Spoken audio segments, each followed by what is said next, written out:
Okay, and I am back. Alright. Batman and Robin number 12. The conclusion to the Batman vs. Robin story arc. After Batman gets attacked, he then realizes that Slade is controlling Robin, but through methods that Talia has implanted in Damian's skeleton. And while they're fighting, Dick realizes that Slade's getting hurt as well. And because well, let's face it, when you're controlling someone else's body, the connection kind of works both ways. And then Oberon Sexton points out that some thugs are starting to show up, and Alfred shows up in the Batmobile. Then Batman breaks out his electric brass knuckles and punches Damian in the heart, and it really gives more feedback to Slade because of his super senses. And Robin's just saying, "Stop! Stopped! It stopped again!" And then the thugs say they've got what they came for, and then they leave. And Batman says that they need to get to medical attention now, but Sexton says he needs to go back to his hotel. And Slade's still in shock over what happened. And Dick reveals that he apparently saw a giant bat in the cave, and that reveals what he saw in the cave. Alright, and then here's a good reveal that I loved. First of all, how the Wayne Manor was designed, which was to be in the shape of a W. Then they added a bunch of other all across beacon between the paths of the funeral garden, and it's revealed to look like the hidden passage is revealed to look like a bat. Again, proof that Bruce Wayne is back in the past. Meanwhile, we have Damian and Batman showing up, but then Robin says he needs to talk to Talia alone. So, again, another dialogue instance between Dick and Slade, and it's kind of enjoyable how he threatens him, saying that Slade reaches for his gun, but then Batman knocks over his IV, saying that's only a trailer for the main feature. I always love the tension between Dick Grayson and Slade Wilson, because he's essentially Dick Grayson's archenemy. I mean, if Dick Grayson as Nightwing or Batman had to have an archenemy, then it would definitely be Slade. Or Deathstroke, or whatever you want to call him. And here's another reveal that's very interesting. Apparently Talia is somehow making another artificial son using the same DNA as Damian, saying that it's apparently supposed to replace him, and that he's no longer welcome here, and he's an enemy of the House of Al Ghul. And I like how Damian takes it. He just says, "Very well, hope I can be a worthy one." And then we have Thomas Hurd on a train into Gotham, saying that he's going to finish what he started.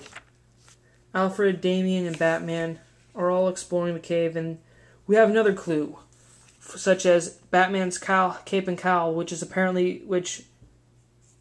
looks like it's from the prehistoric era.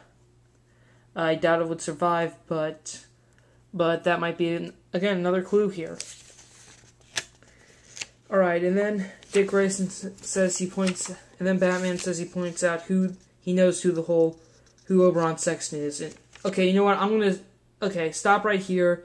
You may want to fast forward through the next minute or so, because I'm about to show a huge spoiler.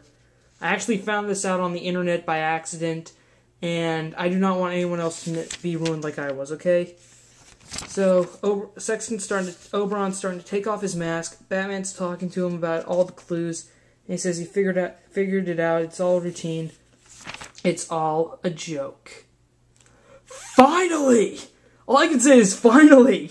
I am now hooked on this series if Dick Grayson as Batman is gonna fight the Joker, okay? That is something I've been waiting for since Dick Grayson put on the cowl. I thought, man, what's the Joker gonna do? There has to be some story with the Joker. I want to see the Joker. And now there is gonna be one. Alright. And apparently now the Joker, probably guesses that Batman is Bruce Wayne. Okay? Batman vs. Robin, I have enjoyed this story arc overall. There have been clues dropped to Bruce Wayne, which is a perfect lead, which is really getting me pumped for the return of Bruce Wayne, which kicks off next week. And hopefully Bruce's return will be soon, but not too soon, because I do want to see where Dick Grayson's Batman is going to go, especially with the Joker involved. Alright, now, Red Robin, number 12. It all ends here. Basically, all I can say, apparently, Ra's al Ghul targeted everyone who was close to Bruce Wayne, and of course, what did Tim Drake do? He called in the Titans. Like I knew let's face it, we should have known Tim would have had his own connection of heroes, and in this case, it would have been the Titans. Most of the Titans. There's Kid Flash, Wonder Girl, and Superboy, but also Batgirl, Huntress, Man-Bat, and Manhunter, and Batman and Robin. And all I can say is that the rest of the issue, though, is just Tim fighting Ra's al Ghul, which is a pretty good fight, pretty good intense fight. I enjoyed what Tim's thinking, and then Tim gives him the big reveal that Tim's an emancipated minor, and he's the new CEO of Bruce Wayne, and he's actually in charge of it. So Hush's signature, even in the form of Bruce Wayne, would prove to be nothing. So now he is in charge. So that's a big reveal that was enjoyable. And in the end, Ra's says, "Well done, detective," and just kicks him out the window. And Tim, thinking to himself, Bruce would be proud. Alright. And I like this relationship, this one scene between Tim and Dick about how they're brothers and stuff. And then big reveal, Vicky Vale reported that Tim and Tam Fox are getting married. Great. Alright, now Tim has a new modified Red Robin costume, which is excellent. So now he's his own Red Robin. And he's the kid billionaire in charge of an entire company, just like Bruce! And now Ra's is thinking to himself that Tim Drake is going to be a worthy heir. Oh, and here's a flashback from way back in Red Robin number 1, which gives us all answers to the question, how does Tim Drake know Bruce Wayne is alive? Well, Tim saw the picture in the Hall of the Waynes, and he put 2 and 2 together and figured it out. Red Robin. Okay, this has been pretty much made. I know Dick Grayson took on the Batman legacy, but it really proves that both boys can take on their adopted father's legacy. Dick takes on the mantle of the Batman and decides to fight what crime his father does, while Tim, on the other hand, manages to take care of the company and everything else. It's like, okay, here's a comparison, okay? Tim is the brains, Dick is the brawn, sorry. And again, I like how these two are now going to face Tim technically already faced Ra's al Ghul,